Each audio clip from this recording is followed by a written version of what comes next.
2021 was a relatively quiet off-season for Major League Soccer. With the havoc caused by the pandemic and ongoing labor negotiations, teams weren't as active in the winter transfer market as they typically were.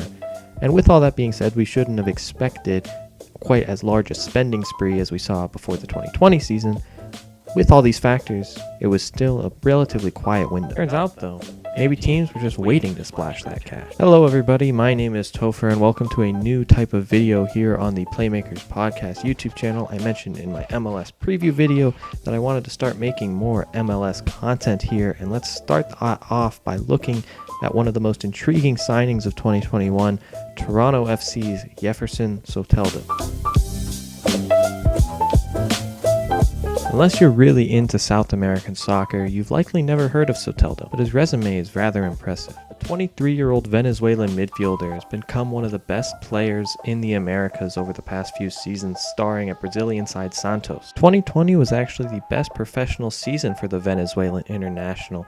He helped lead Santos to the Copa Libertadores final. He was also named to the best 11 in that tournament. If you watch any of his highlights on YouTube, his skill on the ball immediately jumps off the screen, as is his diminutive stature. Much like Toronto's best ever player, Sebastian Giovinco, he's one of the smallest players in Major League Soccer, though he's a lot stockier than the Atomic Ant ever was. To anyone worried about his size and how that'll compare with the physicality of Major League Soccer, the guy's played in South America, which is a lot more physical than we are up here.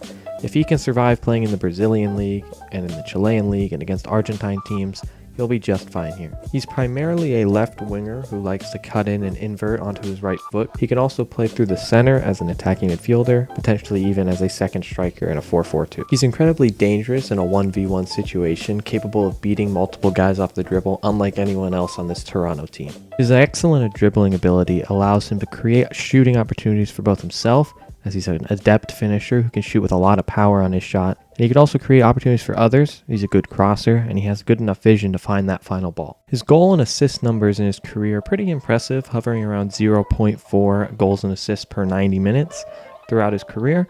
But in Toronto, that number could rise considerably. With reigning MLS MVP Alejandro Pozuelo, strikers Io Akinola and Josie Altidore, plus Canadian attacking midfielder Jonathan Osorio, Toronto FC have the weapons to complement Soteldo, and he adds another dimension to their already talented attack unit. His fit within head coach Chris Armas' system, however, is a little less clear. Armas has shown that he favors a 4-4-2 setup, although he's perfectly capable of doing a 4-2-3-1 setup. 4-2-3-1 would fit Soteldo much better, as he fits in as the left winger in that system in the 3-line. Regardless of which position they end up rolling with, the defensive requirements asked in Chris Armas' high pressing attack does not really match what Soteldo's best at. He's gotten criticized as a younger player for his lack of defensive work rate, his lack of defensive ability.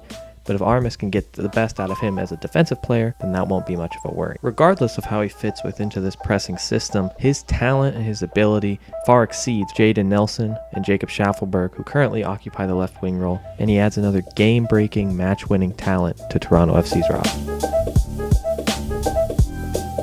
Really impressive signing for Toronto FC and MLS as a whole. It's the type of move I really want to see a lot more of.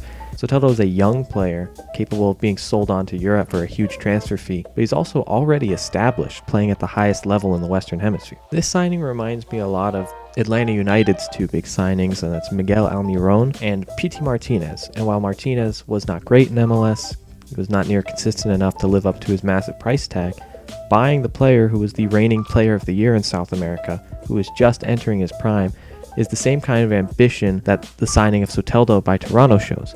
Getting a guy who can contribute right away at an MVP, best 11 caliber, who's also young enough that they can be sold on for a great profit. Soteldo is one of the best signings in MLS, and he will come into the league as one of the most talented and gifted players. He's going to make an enormous impact for Toronto FC, and hopefully for Reds fans, he can do what Miguel Almiron did in Atlanta, and what Sebastian Giovinco did for Toronto, and help them raise MLS Cup in 2021.